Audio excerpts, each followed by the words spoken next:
Hi everyone, welcome back to my channel and welcome to another video. Today we are filming my festive TBR. So I really don't like this time of year. I suffer from SAD. I don't like the dark mornings and the dark nights and I just don't like it. But I do like Christmas and to try and combat some of my SAD, which to be honest has got quite a lot worse in the last few years, I'm trying to stay in the festive mood for longer. I don't know when we're going to put the tree up, but like I'm hoping I can convince Stuart that it will be soon. But I thought that what would be fun today is to sort of go through my festive book TBR. I am such a big fan of Christmas Hallmark movies. Such a big fan. Any of that type of film that's kind of like really festive and really cute, even if it has vibes of being a little bit rubbish, I'm so there for it. And so I really wanted to sort of collect some books to read this festive season that give me those warm, fuzzy, festive light romance vibes. And I think I've done a pretty good job with that. We have a stack of like 10-ish books, I think, that I can go through, which I think kind of will give these sorts of vibes. So I'm excited to show you. I'm also in my Christmas spirit jersey for, you know, we're here. I'm filming this on like the 17th, 18th of November, something like that. It doesn't matter. It's festive season now. And I don't think this video will go up to December. So none of you guys needed to know that I was filming this like 2 weeks in advance. But anyway, I hope you will enjoy this video. Let me talk you through the festive books I'm hoping to read this season. So first up, we have Breakfast at Darcy's by McNamara. This book is like several years old. It's from like 2010, I think, or something like that. Let me find out for you. 2011. And I read this back around that time and I remember loving it. I had it on ebook. And I just suddenly, like a few months ago, was like, I could rebuy that book. Maybe it's a thing. And I found it on Amazon, so I bought it. And I don't think it's particularly Christmassy. It's just the cover is very festive. So I think this will be a good one to sort of get to around this time of year, even though it does span 12 months. So I know it's not Christmassy, but the cover is so Christmassy. And I do really, really remember loving this book. So I wanted to sort of give it another chance and see what I thought of it now. So basically, we have Darcy, whose Aunt Molly passes away, but she inherits the island of Tara. And in order for Darcy to fully inherit the island, she needs to live on it for 12 months. She needs to convince, you know, when you sort of talk through these things and think it sounds kind of far-fetched. She needs to convince a community of people to live there, and they have to like build up the island from scratch, basically. And it has a love triangle, which I don't like love triangles, I don't think. And so I don't really know why I liked this book. So I'm fascinated to see what I think of this now I know a lot more about my reading tastes. So yeah, I think this should be good. I don't know that it's particularly festive, but the cover is festive. And so that's fine. But other books on this TBR are like actually way more festive than this one. But that is Breakfast at Darcy's. So in 2021, I read one book. Like the whole year, and it was like in January, in like the first week of January. I think it was one of my 2021 goals to read more, and I read one book, which it like is probably the worst I've ever read. Like I mean 2020, I don't know, I don't really remember 2020 that well. But yeah, it was something I was really keen to improve and didn't. And then this year, I got really into reading, started a book channel, and at time of filming, I've read 49 books. So we're doing significantly better in 2022. But the one book I read in 2021 was Coming Home to Glendale Hall by Victoria Walters.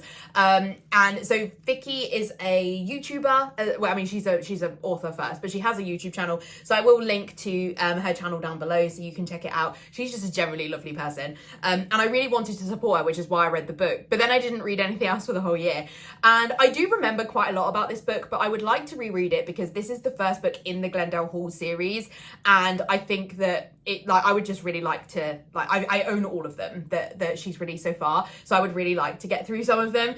So in this story, we follow Beth, who, her family are the, like, family that live in Glendale Hall, which is quite a sort of big, well-to-do house. And she gets pregnant as a teen. She runs away because she's worried about kind of the way her family are going to react. And she leaves the father of the child kind of there without knowing that she's, you know, got pregnant.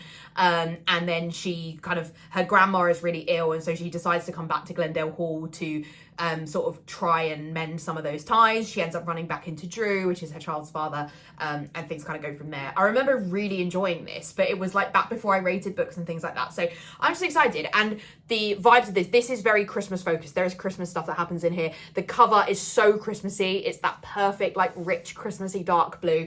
So I think this will be a good one. I'm very keen to get to this. So that is coming home to Glendale Hall. So next up we have Meet Me in London by Georgia Toffolo, and from TV's Toff.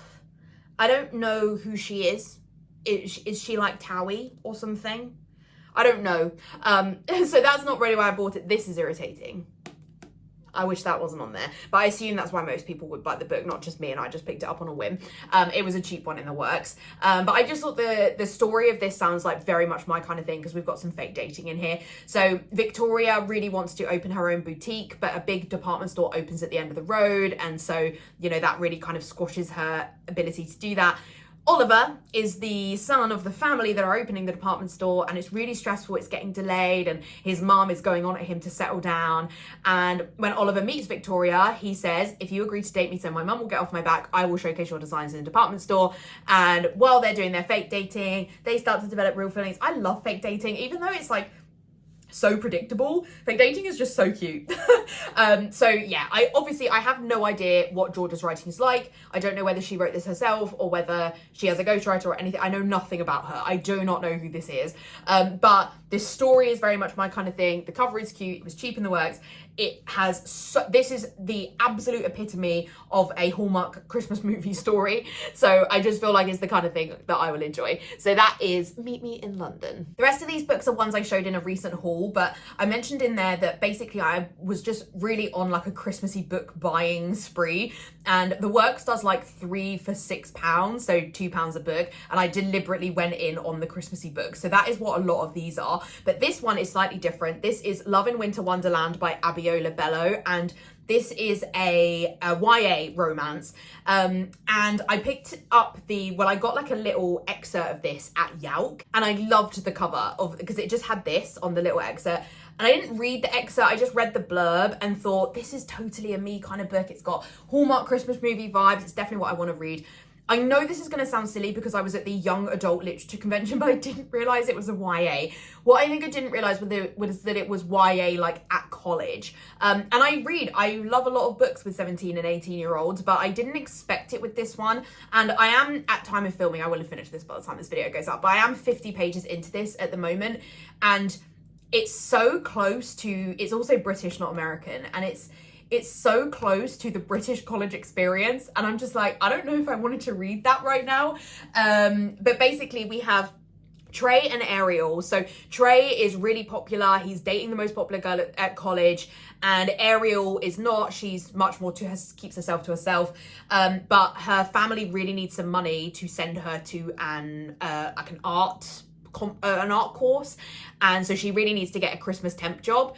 And it's recommended that she tries to get one at the bookstore that Trey's family run, which is it's a black-owned bookstore in Stoke Newington. And Ariel kind of, even though the bookstore is really struggling, they don't have a lot of money, Ariel tries to convince them to give her a job. The mum is like, no, we can't really afford it. And then something happens, which means that they need to give Ariel a job. It's very convenient. And so that's the point I'm at in the story. But basically, you know, Trey and Ariel are going to be working together. So far, it's not really enemies to lovers so far, but they haven't hit it off so far. They're not each other's fans. So yeah, it's a bit more enemies to lovers than I thought it would be, and I don't particularly like enemies to lovers. It's also just set with younger people than I expected. So I'm not sure about it thus far, but you will be able to hear me talk about this in my November wrap-up video, because I will have finished this, and that video might go up before this one. So I don't know, everything's a bit out of order right now because of how I'm filming. But anyway, I think is this one set at Christmas? Yes, this is this is definitely set at Christmas. But the Winter Wonderland is like, the book is called Wonderland, which is such a cute name for a book.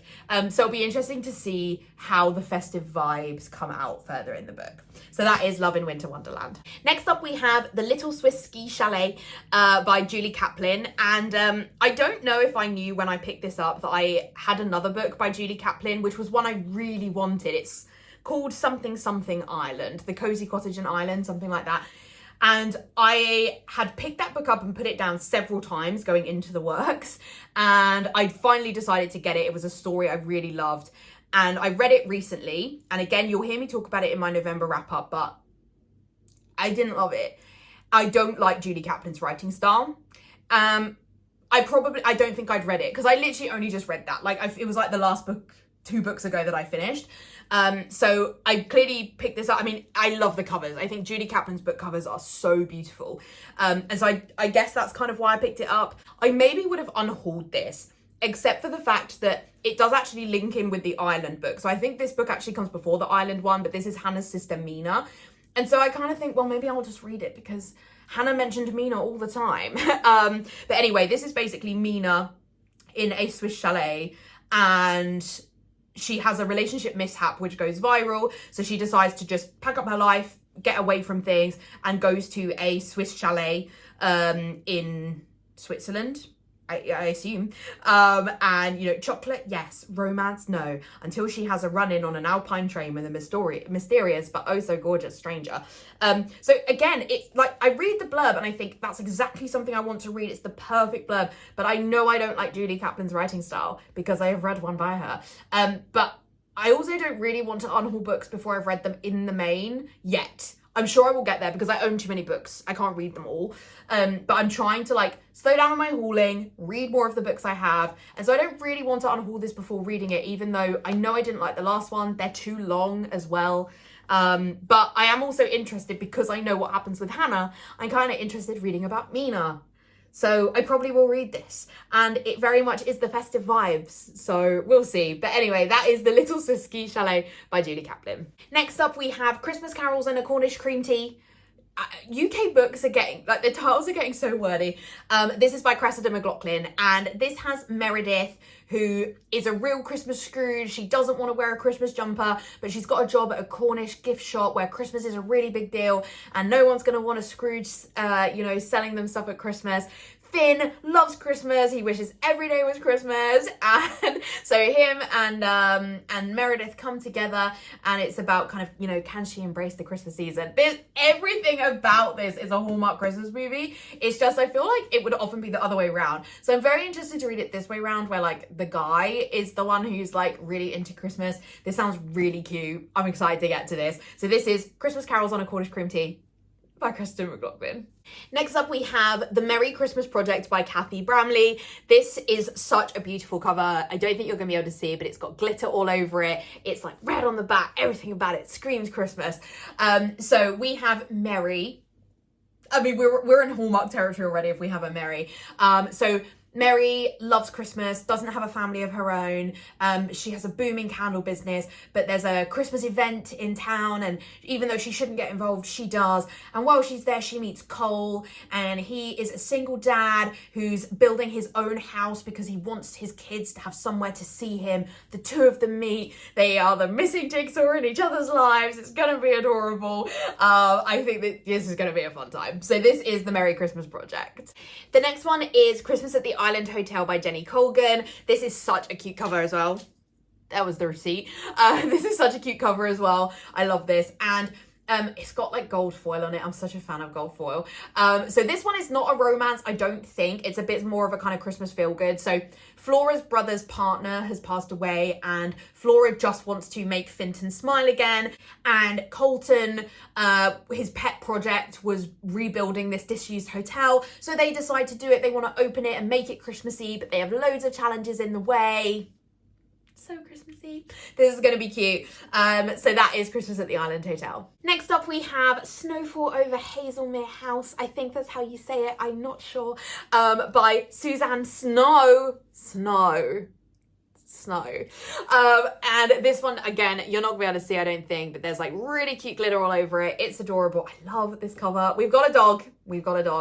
And Ella has been living in the past, but now she wants a new future. She moves to Halesmere House to start an artist's residence. And while she's there, she clashes with Max, who is the owner of Halesmere House. And he feels really unsettled about Ella being there. He's a single dad. He's very protective of his children, but Ella gets on really well with them. They have a really good bond, and Ella's getting on with everyone there. And so, you know, we've got a bit of like grumpy sunshine, I think. Again, very typical Hallmark Christmas vibes. It's going to be cute. That is Snowfall over Halesmere House. Next up, we have One Night in Edinburgh by Nina K. I need to take all these stickers off. And this one is, you know, more of a New Year's-y one. That's where, so this will hopefully be the last one I read if I manage to get through all the other ones. And Steph and Jamie meet one night in Edinburgh at Hogmanay, and they hit it off, but it's just one night. Steph goes on a hunt to find Jamie. When she finally does, he's really evasive. He doesn't really want to know her. She is heartbroken. She then runs into him again, and something comes up, and something is revealed. She understands a little bit more about why Jamie's being standoffish, and so then it's trying to sort of see if they can bring back the feelings that they had in their one night in Edinburgh. Love it. Love that we've got a New Year specific book. So I'm spending Christmas with my partner's family this year, but we should be home for New Year, and so hopefully I can get to this one on New Year. I think it will be adorable. So that is One Night in Edinburgh.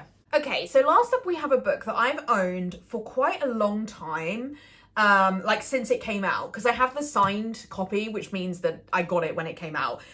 So this is In the Time We Lost by Carrie Fletcher. I like Carrie. I'm not like the biggest, you know, I think the way that people can get about some celebrities or musicians and stuff, I don't really get like that. But I follow Carrie on Instagram. I've seen her in shows. You know, I understand what a powerhouse she is and what a lot of good she does for musical theatre and things like that. So when I kind of found out that Carrie also writes, I was very interested to read her book. And I think there was like a sort of opening day, you know, kind of discount from Waterstones with the signed edition. So I decided to pick it up. And it sat on my bedside table for like all of you know, because I was going to read in 2021, right? And it sat on the bedside table just there, like for ages, until I was sort of setting up my bookshelves. And I was like, okay, it needs to come down. I'm pretty sure this is the lowest rated book on my TBR. I've also just read the blurb and it's not set at Christmas. So I just was like going round, like picking up the festive books for this video, and it's like covered in snowflakes and stuff. So I was like, cool, it's Christmassy. No, July snowstorm. So will I read this? I don't know, but I mean, this would be a good book for Christmas in July, actually, but the Christmas in July is like not really a holiday, you know. It's just like my other hobby is planning, and Christmas in July is quite a big deal in the planner community. We do a lot of sales and stuff, but that's like not a thing that, like, it's not like a holiday I think I definitely need to read a book for. And it would kind of be good to do this. I also think it would make a good vlog to read like the worst rated book on my TBR, which I'm sorry, Carrie is this. But I feel like that's because people just like want to slate, you know. Carrie gets a lot of hate on social media, which is completely unnecessary. And so I feel like that's probably why. It's got rose gold foil. It's pretty. And it's pink underneath. Ooh, cute. So I will try and get to this. It's so dusty from where I had it on the bedside table. I will try and get to this. It's also a hardback, and I'm not a fan of a hardback, really. I much prefer a paperback because I mostly read on my commute. I don't want to be like lugging a hardback around. But maybe I'll get to this. Anyway, let me tell you what it's about. So Luna, something's happened. People sort of really judge her. Oh, my tinnitus has just started. That's horrible. And so she decides to sort of move away, get away. She moves to a remote island off the coast of Scotland. There's a freak July snowstorm, and so she's cut off on her first night. But she realizes that maybe moving to a small town is not the way to blend in. Everyone wants to know who you are, and particularly the handsome, kind coffee shop owner, Beau. I mean, this does sound like my kind of book. It's very like, you know, typical kind of romancy. It's very typical Hallmark movie vibes, I think. Also, this is going to be so random, but there's a musical called Children of Eden, which is by Stephen Schwartz, who was the writer of Wicked. You won't have heard of Children of Eden, but you might have heard of Wicked. And I did that show back in 2010. And one of the songs in it is called In Whatever Time We Have, which I know is not the same, but like whenever I see this cover, that song just like takes up residence in my brain.